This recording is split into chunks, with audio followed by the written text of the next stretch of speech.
Hey guys, welcome back to another episode of the F1 23 My Team Career Mode for Cross GT Racing, episode 3. We just came out of the Australian Grand Prix, round 2, for our brand new team in not a brand new game, but it's pretty new for me. So we've had a pretty good run in the first 2 races. We started off with the Ferrari power unit, and we focused on the chassis department when it came to the initial interview at the start of the season. So the car's actually pretty quick in qualifying, at least. Like 1 lap pace, it's really good, but the staying power is not the greatest. But at least we can get some good track position off the start of the race. Like we did in this one here, we got P1 in qualifying. So we started pole position, but as you can see from the little highlights package here from that race, we were basically just getting overtaken by a bunch of different cars. You know, the faster teams, the teams that are obviously in contention for the championship, drivers and constructors. But we can still utilize their pace, you know, with DRS and the slipstream to try and finish off with some good results. So we did end up finishing P8 that race. So yeah, we dropped down 7 spaces. You know, started off in P1, finished P8, but that's still 4 points in our 3rd race, and it shows that we've got some potential. Well, a lot of potential actually. I'm pretty sure on paper we actually have the best power unit out of all the teams. So in terms of straight line speed, we do have, I guess, some credibility there. Aerodynamics and chassis obviously still a long way to go. Same with the other teams. As we take a look at the performance index there, so we're the 3rd worst car, ahead of Alfa Romeo and the Alfa Tauri. But you know, that is an overall I guess, representation of what our car can do. It doesn't necessarily show where our strengths and weaknesses lie. So we've got really good qualifying pace.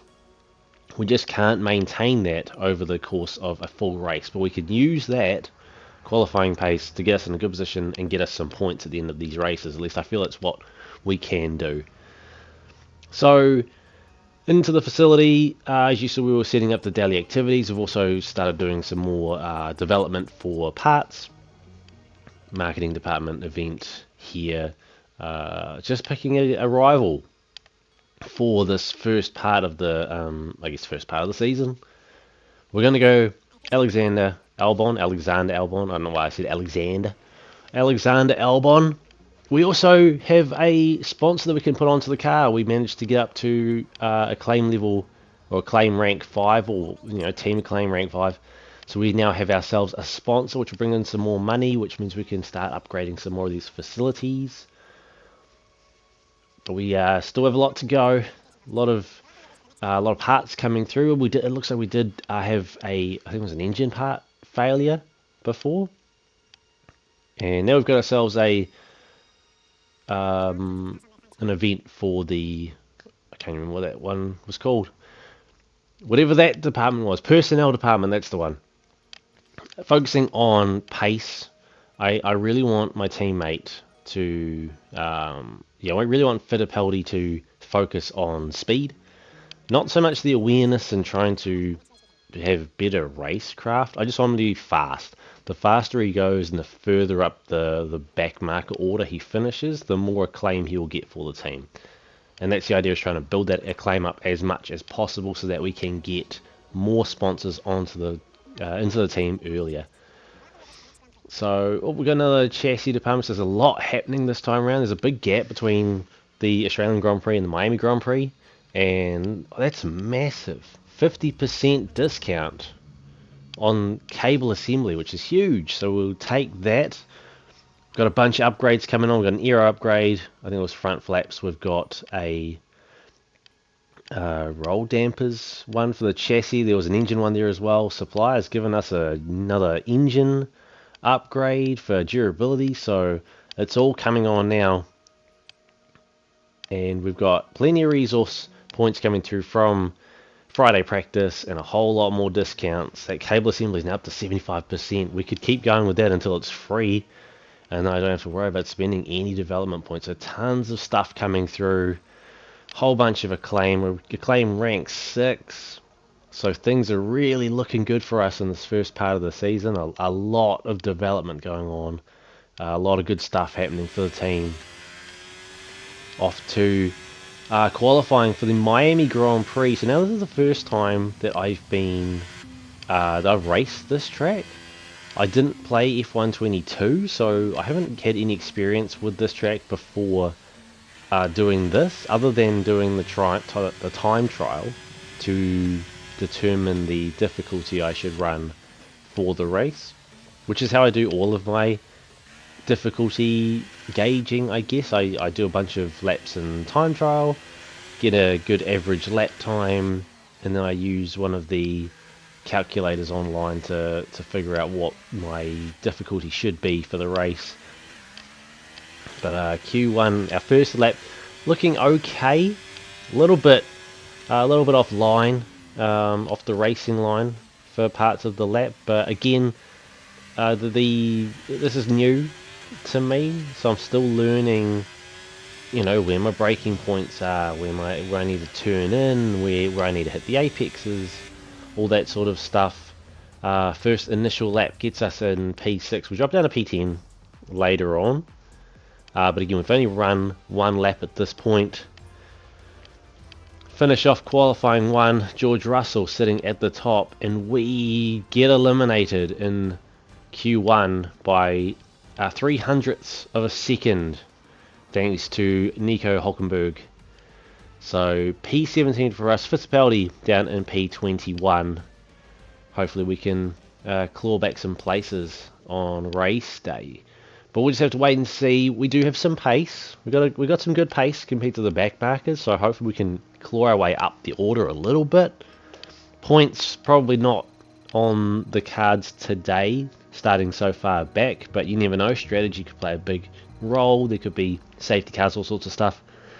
But we'll just have to wait and see what happens when we head off to race day.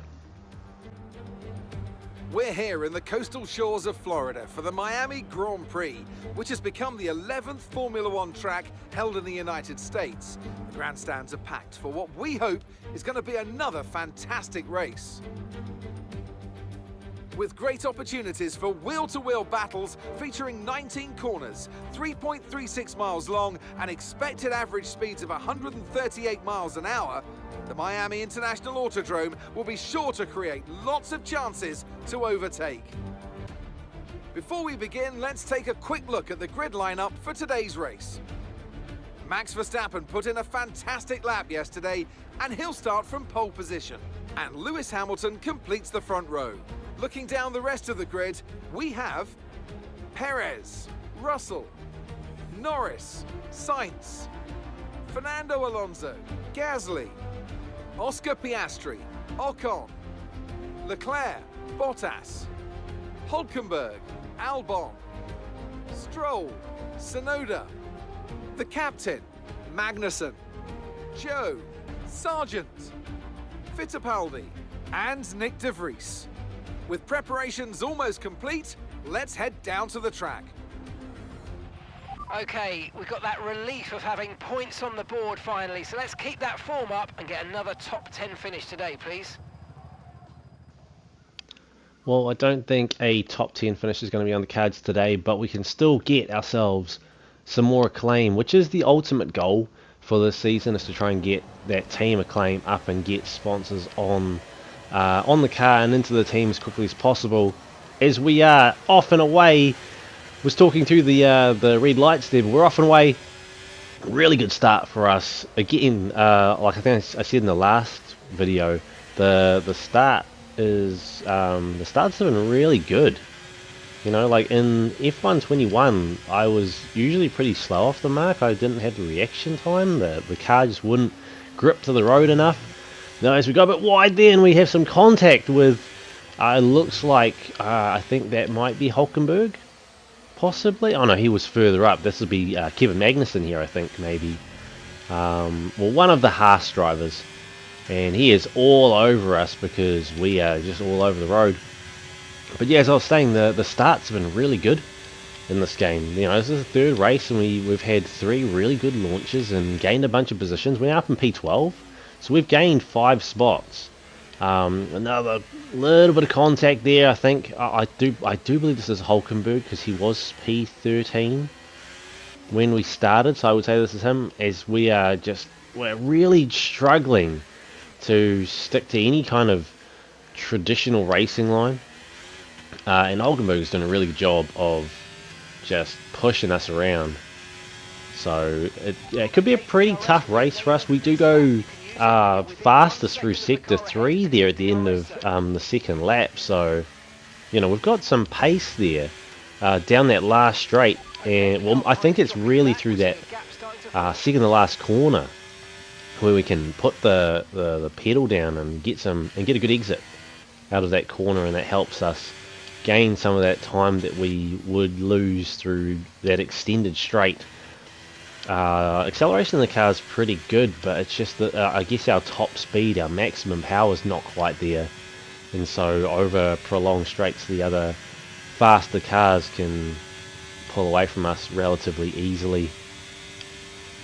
But we are sitting in a pretty good position right now, P12. We're on the medium tyres. The cars around us, other than Gasly, are on the soft compound, which means they'll be coming into the pits earlier than us. They'll have the pace early on, but then once they sort of, I would guess once we hit the turning point when their tyre wear starts to drop down a lot more and our tyres become faster, then we could start to really put on some pressure and either pull away from the guys behind us and potentially even catch up to the likes of Ocon up in P10. He is 4.5 seconds ahead of us. I mean, Gasly on his mediums in that Alpine. I mean, the Alpine's a mid, what do we call it?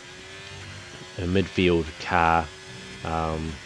He's, you know, they've got a lot more pace than us, sort of overall. A lot more overall pace. We've got some good one lap pace, some good top speed. I guess starting out of the corners, some good acceleration and stuff, but over the course of a full lap, we don't have that consistency of power delivery or driver control, as you can see there, as we get ourselves a corner cutting warning there in that little, what do you call it, chicane, through that, what do they call the Mickey Mouse section. So it's, you know, and you can see on the map there's a big gap between us in P12 and Gasly and co from P11 upwards. So that the front, the field's cut in half essentially, with the top 11 cars all on, you know, the next lap already, and we're just coming around the start finish line now. And I don't think we're really holding back the other drivers either. I feel like this is where our maximum potential is in terms of being able to drive the car and make overtakes, and this, you know, this would be our position that we should be aiming for. Not necessarily in the points, but at the front of the midfield cars, which is great as a new team. We, you know, in theory shouldn't really be pushing our weight this far up the order, but we made a good decision to focus our money on the power unit and not so much on getting the best driver that we could. And, you know we're not going to win a championship in the first season. It's not about winning in the first season. It's just about building up the car. We really just want to focus our efforts on improving this car for later seasons. As you can see, Albon making a really good move on Hulkenberg now. I feel like that move's been coming for a while. Albon's been following him for the last few laps. We're almost halfway through this race. We're on lap 8 now, and we're still up in P12, so we're maintaining some good pace, keeping ourselves out of trouble. We're a second ahead of Albon, so DRS now, if we can keep this up, is not going to be an issue. Those soft compound runners will probably be heading into the pits very soon. We, on the other hand, can stay out probably another few laps and really push so that we can get some good track position when we come into the pits and go onto our soft compound tyres, and then we can start pushing and maybe making some moves on them. End of the race, their tyres are probably going to have better wear than ours. So if we can make moves early after we've gone to the pits, it's going to be great for us. As the front runners now are heading in, looks like that's George Russell. So George Russell heading into the pits first. You've got Red Bull, looks like a McLaren there as well, Alpine, all the front runners, Ferrari in. Everyone's coming in now to make their stops. And Russell heading back out onto the track. But as he's heading out to the track, I think it might be Lewis Hamilton. As he's heading out to the track, we are coming around past the start-finish line, and we are now leading the pack in the Miami Grand Prix, or at least, actually no, we're probably not leading the pack. I've probably gotten way ahead of myself. But we are ahead of one of the Mercedes. We are all over the place a little bit, so we're losing some grip on those medium tyres.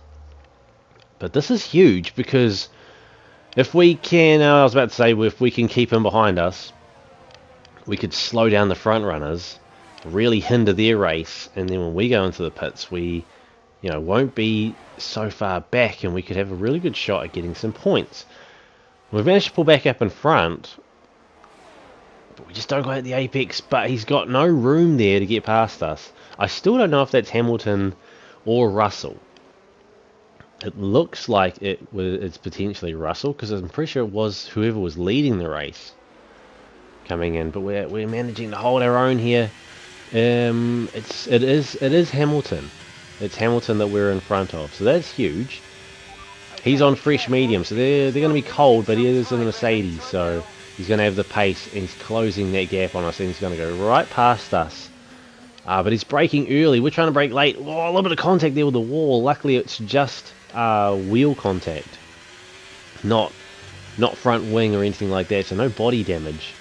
But we did manage to stay ahead of him for a lap there, which was good because it slowed him down a little bit. So maybe that will help us out moving forward as we go off the track a little bit. Oh, we come back on as Perez is trying to get past us. A bit of contact there with Perez, and then there's Russell coming along and overtaking us as well. We're currently sitting P5, probably still effective P12 at this point, I would say. A lot of the back markers and midfield cars probably still being held up. Well, not so much held up, but are behind all these front runners. We're right in the middle of all this.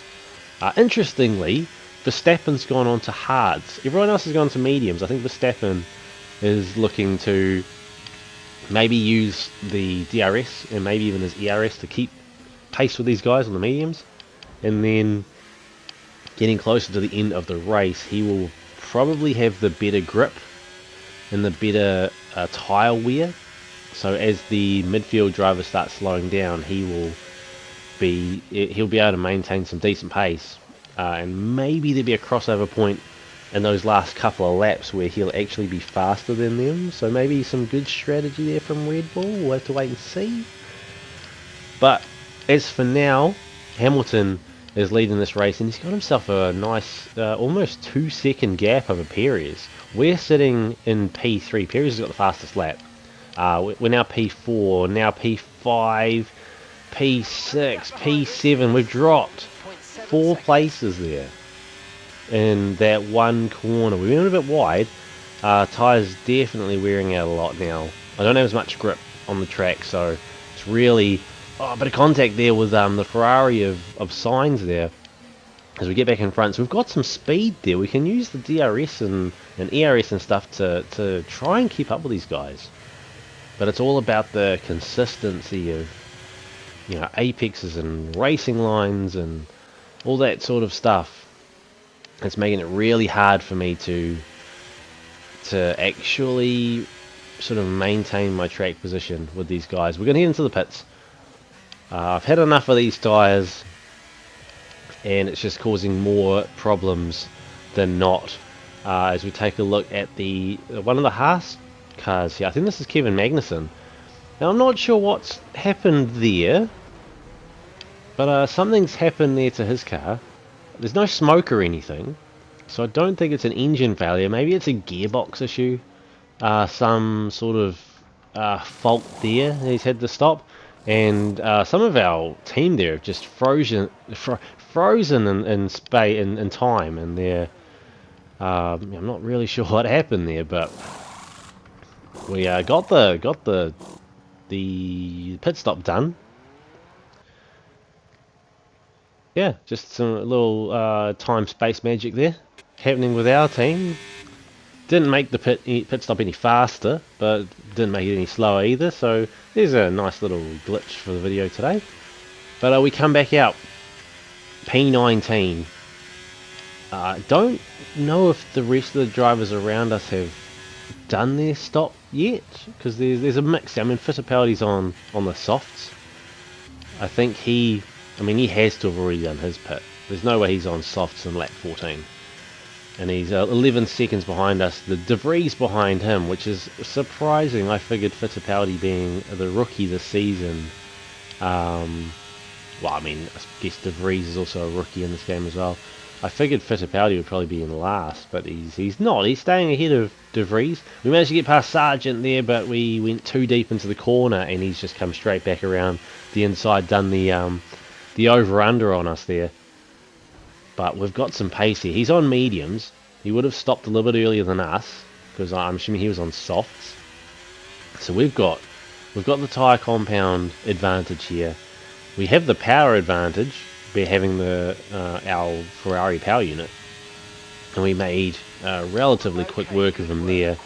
Green through sectors 1 and 2 as these tyres are really starting to warm up now, and we are moving our way back up through the order. So I want to try and get back up into P12, because I know that's where we can get to.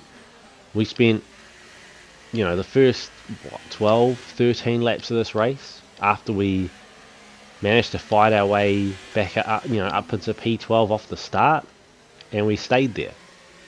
So, it shows that we do have the ability to stay there and take that position and take all that team acclaim and even potentially be fighting for a handful of points throughout the season. Just getting some points here and there and making sure that we can finish off the season strong.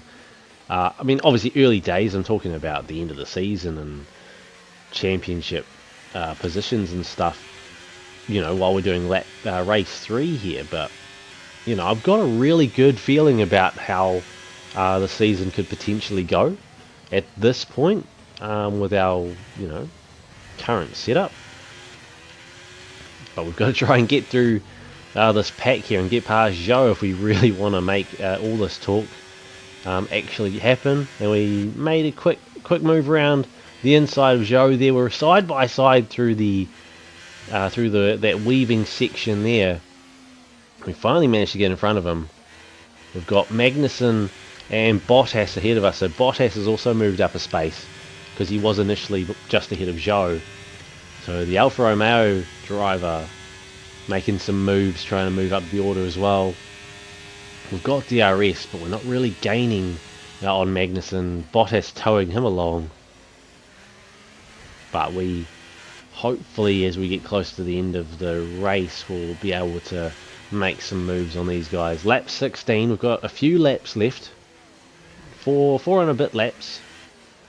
I think the end of sector 2 is around here, heading into the straight. We're right behind Magnussen now, activating that ERS, and we go flying past him with relative ease. We're in the back of, we're in behind Bottas in this slipstream. We've got DRS as well, and we're looking to make a move around the outside, but he ends up just tucking in behind us. Doesn't want to fight back there. So 2 positions there in one straight. We're now up into P15. Tsunoda and Stroll are up next. And then I think ahead of him, it is our current rival, Alexander Albon, in P12. So he's the gatekeeper for where we want to finish off this race right now. And him being our rival too, we really want to finish ahead of him so that we can claim as many points in our little rivalry challenge as we can early on. I don't want to have to be trying to chase him as we get closer to the end of the rivalry. I'm pretty sure it's 5 races for a rivalry. So we don't want to be spending the last the last 3 or even the last just 2 races trying to gain points and try and stay ahead and trying to get ahead of him if he manages to take a lead in the rivalry, because you know, it's a lot of acclaim. What, like 2,000-3,000 acclaim that we get from that, so we really want to finish ahead of him early on in the rivalry and you know, cement a decent lead over him. So we made a really good move around the outside of Sonoda, but we go a bit deep into that corner again, but we stay side by side, heading into the slow right-hander. I think we clipped the wall a little bit there with the wheel, but we managed to hold on to that position. A little bit of a slide there, heading into the long back straight. Stroll is 1.5 seconds ahead of us, so we are closing that gap slowly. Albon, on the other hand, is almost 6 seconds ahead. He is absolutely flying in that Williams that he's got, which I do believe has the Mercedes engine, if I'm correct. So 2 really high-powered power units in these cars. But he's got the track position here, and he's actually pulling away. He was 5.6 seconds ahead. He's now 6.1, 6.2, and it's still going. So he's got the pace on us at the moment. 2 laps left in this race. We're on the soft, so our pace will be starting to drop as we can take a look. We've gone red through sector 1. The grip's not quite there. The Mickey Mouse section's a bit of a mess for us there. No slide heading out of that left-hander there like we did earlier. But we're red through sector 2. So we definitely don't have the pace to catch up to Albon. We're not going to be able to gain 6 seconds on him in 1 lap. I mean, even Stroll has pulled away from us a little bit. He's now, you know, he was 1.7 seconds ahead in that straight. Last lap we had him down to 1.5. So we're probably not going to get another position here. Final lap of the race. We were, you know, red through all sectors in that lap. 1 minute 37 for that lap. Our best is a 1:33.8, so the pace is definitely dropping off. So the best we can hope for now is to hold on to P14 and stay ahead of Sonoda. If we can at least stay ahead of him, which at this point looks like it's a foregone conclusion. You know, we've gained 7 tenths or 8 tenths, pretty much a second on him now. So I don't know if maybe he's got an issue with this car, because he's slowing down a lot. Like, he's losing a lot of time to us. So I think we're going to be okay there. He's been overtaken by Bottas now, so Bottas has moved his way up again, another position. But yeah, we've got, you know, these last couple of corners left to go in this long straight. I think we're pretty safe for P14. As you can see there at the top of the screen, Sergio Perez takes the win here today after having Mercedes at the front of the pack. I think for most of the race, I think either Russell or Hamilton were pretty much leading this race the whole time. Even when I was up at the front there, or up in the top part, I was really only there because of, you know, them having to pit early. But as we come around the corner, we cross the finish line, P14. We finished 2 spaces behind Albon. Not great for the rivalry, but massive for our team. Even more acclaim coming our way now. Driver of the day as well, probably from all those overtakes. Great race from us today. It was a magnificent race and a drive right out of the top draw to take the win for Red Bull today. Tell me, Ant, how do you think they were able to deliver such an incredible result today? I really feel the track layout combined with the track temperatures we saw today suited their car. These cars come alive when the tyres are just at the right temperature, and the driver did a great job managing that as well. They just look so comfortable out there. It's like anything, it always looks so easy when it all just clicks. Here come today's winners. The team at Red Bull have done a phenomenal job recently, and it's clear to see that they've put in the work, and they should be so proud of the victory they've secured here. So there we have it. Sergio Perez taking first place in the Miami Grand Prix, round 3 of this year's Formula 1 Drivers' Championship. Again, Mercedes double podium. They had a double podium in the last round in the Australian Grand Prix. Max taking the win there. The first race, I can't remember who. I think Max won the first race, but I think there was a double podium for Mercedes as well. So, you know, Mercedes are definitely are definitely pushing the boundaries here in this season, which is great. You know, I would love to see Lewis Hamilton win another world championship. I'd love to see him win an 8th world title. So seeing him up there for me is great. We end up finishing P14. Fittipaldi finishing back further down the order, but that's fine. We're focusing on trying to get that acclaim. As we take a look at the drivers' standings, Max is leading only by 6 points over Hamilton. Perez has jumped up a little bit. He's in P3 and George Russell P4. So Red Bull and Mercedes closing out the top 4 spots. Red Bull still holding on to top spot in the constructors. So even with the double podiums from Mercedes, they're still trailing, but it's only 13 points, and again, it's only round 3. We are sitting in P7 with our 4 points. Williams gaining a point. I think it was the Aussie Grand Prix as well. I think Albon got P10.